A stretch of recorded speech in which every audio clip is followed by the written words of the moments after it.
In this video, I will show you how regular Norwegian verbs work in the past tense. And when I say regular, I mean that they follow strict rules. Well, when we speak about them, we speak about 4 groups. And I will start with the 4th group, and then we'll look at every other group. So, group number 4 takes endelse det in the past tense. And those are normally very short verbs, and they end on a strong vowel, like å bo, to live, bodde, I lived, he lived, they lived. Å snø, to snow, snødde, it was snowing. Å tro, to think, to believe, trodde, I thought, I believed. Å nå, to achieve, to reach, nådde. Å blø, to bleed, blødde, was bleeding.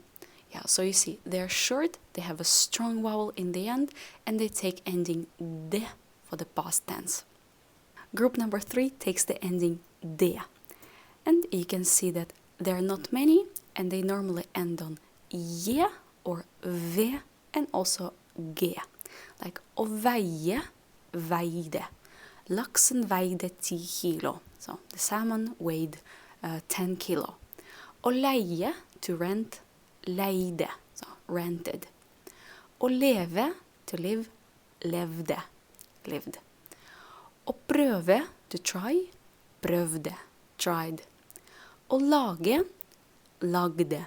So, and just pay attention that those verbs that end on g can either be 3rd group or 1st group, which I will show you later. Like å lage can be both lagde in the past and laget. Both are correct. Å tygge, tygde, tygget. So those verbs that end on g can be either 3rd group or 1st group. The 2nd group is probably the biggest one, and it takes the ending te in the past. And those are the verbs that end on a vowel and re, like studere, garantere, finansiere, everything that ends on ere. So, ø, consonant and e, like kjøpe, kjøre, øke, besøke, and so on.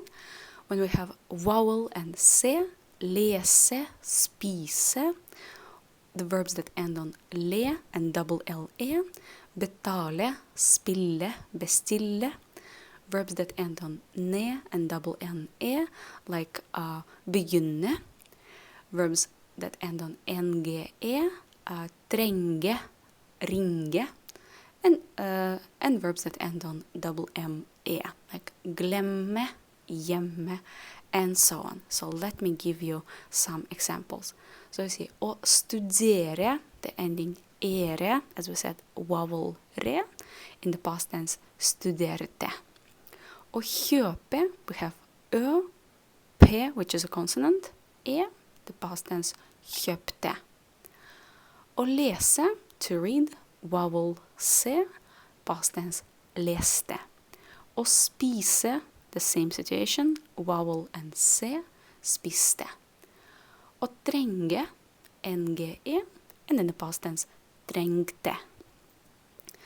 Å betale, to pay, ends on le, betalte.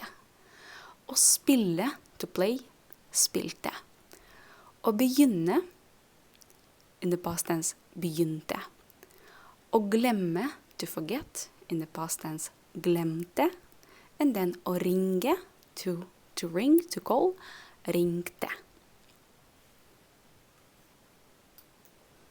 Yeah.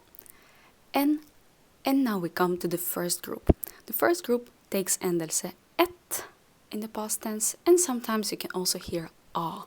So they are equal. Depending on the dialect that people speak, they prefer either et or a. And those verbs, you can see them, they end on 2 consonants and e, like å vaske, å snakke, å miste, å fiske, and they can also end on g.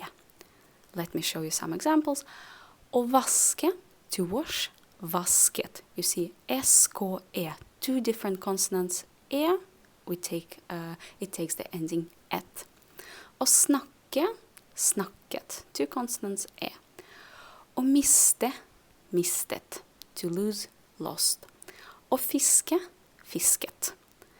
Å lage, laget. And as we said, those verbs that end on g, they can either be first or third group. So you see here, lage can be laget or lagde.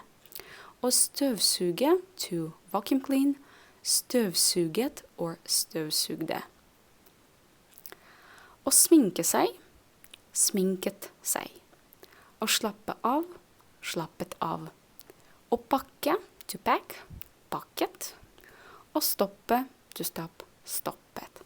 So these are the 4 groups, and here comes the summary for you with the most typical endings. I encourage you to write down these endings and try to memorize them. But you will also notice that after a while, with some more practice, you will develop this intuition. You will just feel which group the verb belongs to. And also, every time you're in doubt, just check with the dictionary.